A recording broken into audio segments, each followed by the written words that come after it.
खुलुमबाय बड'लेण्ड रादाब नायगिरि बयनिसिमबो फुंबिलिनि गोजोन हामलायथि बावहरबाय। दिनै 3 मार्च 2025 इं मायथाइनि सानसेनि फानजामुथियाव थानाय राशिफोरखौ फरायथिनो लाबाय।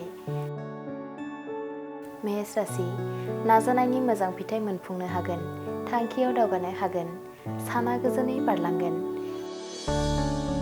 वृष राशि नखरनि सुबुंफोरजों सोंखारि जानो हागौ, खामानि मावनायाव हेंथा फैगोन, दावराव दावसि जानो हागौ।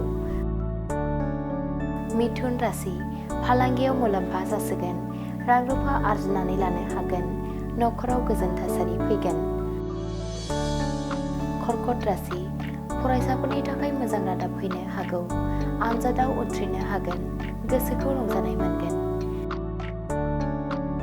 सिंह राशि आंगो लोगोफोरानो सुथुर जानो हागौ, समाजाव निन्दा होजागोन, सानै हयै आगान सुरनाया गाहाम।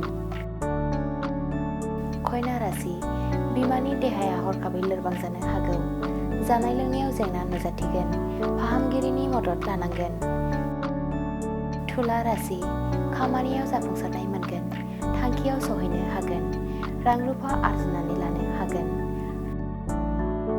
वृश्चिक राशि दावबायारिफोरनि थाखाय मोजां सम, साननाय लुबैनाया जाफुंगोन, गोथार फिथाइखौ मोननो हागोन।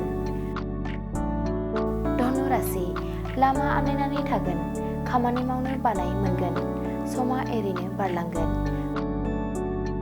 मकर राशि गोसोखौ लोरबां मोनगोन, दाय मावनानै हमजानो गिगोन, गोनो गोथोजों बोहैनांगोन। कुम्भ राशि गावनि सायाव फोथायनाय बांसिनगोन, बिमा बिफानि साननायखौ जाफुंहोनो हागोन, गाहाम सान। मीन राशि जेंनायाव गोग्लैनो हागौ, खामानिफोरा आद्रा जागोन, सांग्राङै सोलिनांगोन। दिनैनि राशि फरायथिनाया एसेनोसै। बेजों लोगोसेनो दिनैनि साना बुहुमनि साफ्रोमबो सुबुंफोरनि थाखाय गाहाम जाथों बेखौ बड'लेण्ड रादाब नखरनि जानानै इसोरनि खाथियाव आरज गाबनाय थाबाय। नोंथाङा रेलवे, आसाम पुलिस, बेंक, टेट बायदि सरखारि साख्रि मावनो गोसो दं नामा? एबा नोंथाङा बेफोर बायदि साख्रिनि थाखाय थियारि खालामगासिनो दं नामा?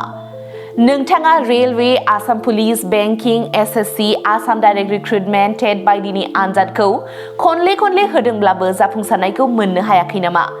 जुदि नोंथाङा railway, Assam police, banking, SSC, Assam direct recruitment, TET काम रिक्रुटमेन्ट आनजादनि थाखाय थियारि खालामगासिनो दङब्ला नोंथांनि थाखाय लानानै फैदों मोनसे मोजां रादाब। लास्ट ईयर से कोचिंग स्टार्ट किया, बट कोचिंग ज्वाइन करने के बाद ही मेरा एग्जाम क्लियर हुआ। तो मेरा इस साल 3 एग्जाम का प्री क्लियर हुआ, सीएसएसएफ का प्री क्लियर हुआ, फिर आईपीएस पीओ का मेरा प्री क्लियर हुआ है और सीजीएल का भी मेरा प्री क्लियर हुआ है। तो अभी मैं मेंस का प्रिपरेशन कर रहा हूँ। क'क्राझार सहरनि RNB road ward number 6 Sai Baba Mandir एबा एयारटेल अफिसनि साखाथियाव दङ आईबीटी कचिं इनस्टिट्यूटआ। आईबीटी कचिं इनस्टिट्यूटआव banking, SSC, railways, defence, TET आरो गुबुन सरकारि साख्रिफोरनि आनजादनि कचिं होनाय जायो आरो बेनि मुं थिसननाया दासान्दि सोलिगासिनो दङ। आं नाजानाय मेथ्सफोराव उइकफोरमोन, ओमफ्राय दा बाहायनाया एसे गोख्रों जाबाय आरो बाहाय सीए क्लासबो जायो, माने सामफ्राम कारेन्ट एफेयारफोर जानाय, वाला मा जानाय, जिअ मा जानाय बिदिखौ मोनगोन।